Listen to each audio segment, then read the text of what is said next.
prenait service un jeudi 23 janvier 2020 à la tête de l'Institut parlementaire du Bénin.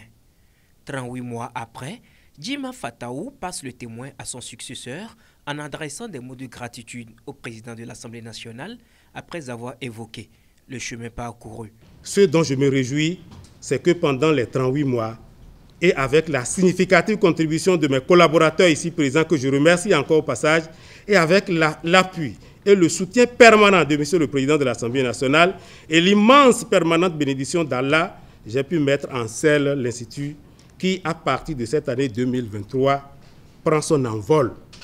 En effet, près de 4 ans après sa création, l'Institut parlementaire du Bénin devrait signer cette année même la convention de partenariat avec près d'une demi-dizaine de partenaires techniques et financiers en vue de l'accompagner dans sa mission de réalisation des études et de renforcement des capacités des députés, et ce conformément à son plan stratégique.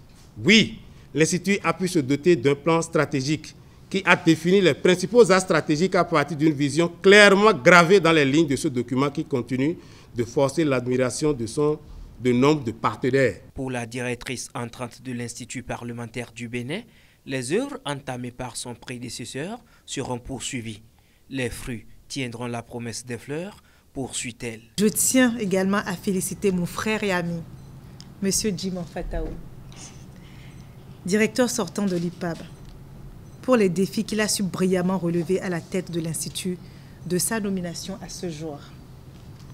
Et c'est avec beaucoup d'humilité que je vais prendre sa suite pour continuer dans la droite ligne tracée par le président de l'Assemblée nationale, à ancrer dans le paysage national, régional et international l'Institut parlementaire du Bénin comme un organe de référence sur les questions relevant de ses attributions et domaines de compétences. Comme vous l'aurez constaté, les défis de l'IPAB sont encore nombreux.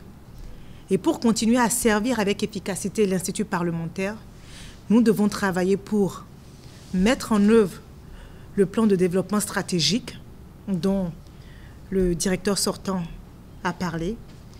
Nous devons renforcer les liens avec les partenaires techniques et financiers dont nous bénéficions d'ores et déjà du soutien et aller résolument à la conquête de nouveaux partenaires financiers. Pour finir, le directeur de cabinet du président de l'Assemblée nationale a installé officiellement la nouvelle directrice de l'Institut parlementaire du Bénin dans ses fonctions, tout en lui souhaitant bonne chance.